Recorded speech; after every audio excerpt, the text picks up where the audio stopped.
Whoa, hello, look there. Look, I got myself. Oh no. That's better than being on my face. Well, before we get going here, I want to thank SE, the first ever member of the F Zappa 20 channel. And he's using his monthly request here on March 2009, his first show, Phish returning. I'm sure there was quite a few fans that, '05, '06, '07, and '08, in the years when they were not touring and putting out new music, that became fans. And well, their day arrived for their first show, and it has been a while since I went back and listened to this one. Parts of it I remember, others I don't. Like I don't recall what did I don't know what I thought of backwards down the number line, but certainly I could see why. Maybe this version alone, maybe, and lots of people, all over this show. Maybe that still holds to this day is why number line maybe is a bit overrated. I feel like in the eyes of the fans, most fans. So let's get over here and look. They were obviously not playing games. Fluffhead and Divided Sky. Fluffhead. Completely absent. You probably remember from the 2.0 era, and then boom, right off the bat, they're showing, hey, look, we're going to be a little something different here. This is not like '03 and '04, although they looked very similar to '03 and '04. Trey's hair much longer. And but other than that, maybe Fishman put on a few pounds during the breakup there. Page might have lost a little hair. All right, so they didn't really look anything like they did in '04. All right, but they didn't age as much as then. All right, well, never mind. Let's just get going here. So Fluff and most everything was maybe not, if everything wasn't played perfectly, it was still pretty damn good. We got a little fake out in the YEM, unlike the '03. When they came back there, February of '03 ended up being a really nice run, but those first handful of shows were not so nice. So they come back with a great start here, and look at that, Fluffhead, Divided Sky, Chalk Dust Torture. One thing missing though is they weren't able to explore too much when it came to jamming. Not a ton of improvising, a little bit there, a little bit there, a little bit there. But nothing, not able to go too deep here on night one, but who can? As you can see, 16 songs. Boy, SE, I appreciate the call on this show, but man, it barely fit on a whiteboard. We got really squished together down here. Songs that didn't even belong together ended up together. Train Water, what is that? Well, it's two different songs. Calm down. This was the only debut. So where were we? A sample in a jar. That one's kind of growing on me, I must say. And like, we mean it's growing on you. It's like a 40-year-old song at this point. I liked it, and then I took about a decade off, not liking it so much, but I've come back around.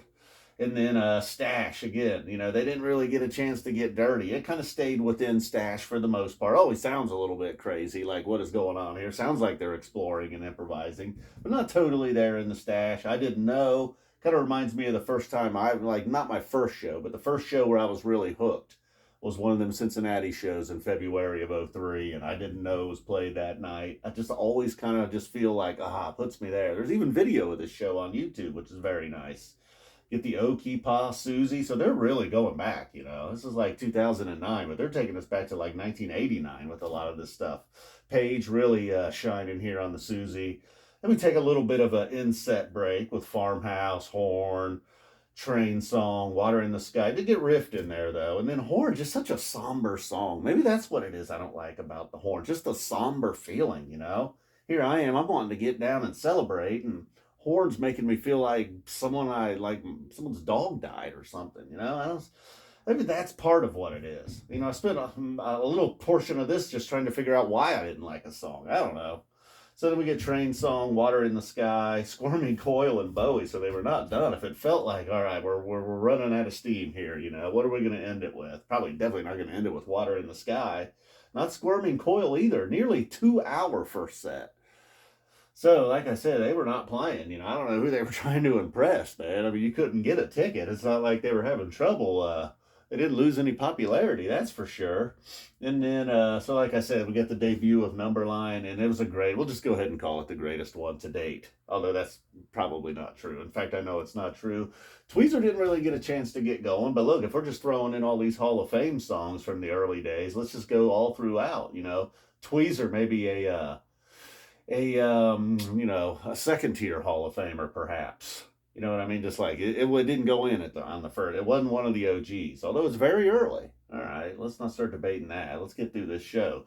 Taste, maybe The Surprise is one of my favorite songs of the night. Although the Hood and the YEM, my good, and the Fluffhead, just for the fact that it was Fluffhead and it was back, they're back.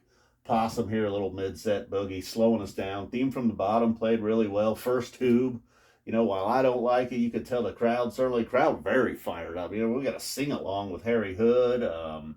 What else? There was something else in there they were really into. Maybe even more so than now. Still a lot of glow sticks flying around, a lot of stuff ending up on stage during this era. So then, okay, where were we? We're right here, Harry Hood. Maybe I said Taste was the song of the night. I don't know. Trey was adding a little extra here on the Harry Hood, and then they follow that up with YEM. Well, actually, there was a waste in there, too. Not that it was a total waste. They needed to regroup a little bit in between Hood and YEM. I mean, man, you got Bowie, Fluffhead, Divided Sky, all in the first set. Whew.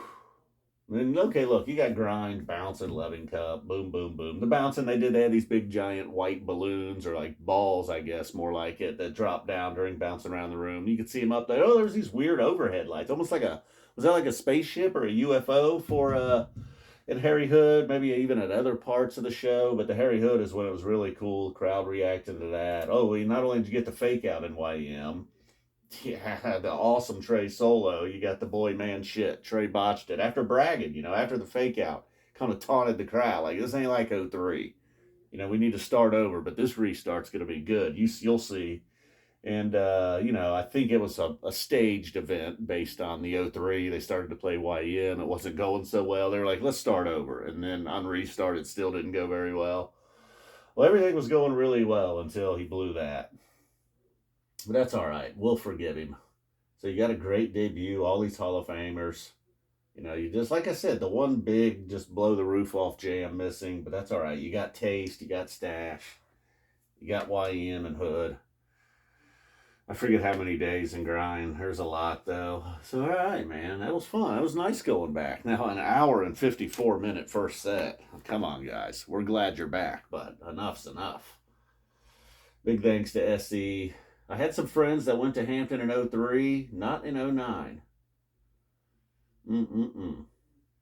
Forgot how good this one really was, Maybe I kind of, oh well, let's not let '03 Hampton get in the way of how good this one was. All right, so boom, we are out of here, guys. Oh, it seems awful dark in here, doesn't it? It is dark. You need a better light up there or something. All right, boom, we're out of here.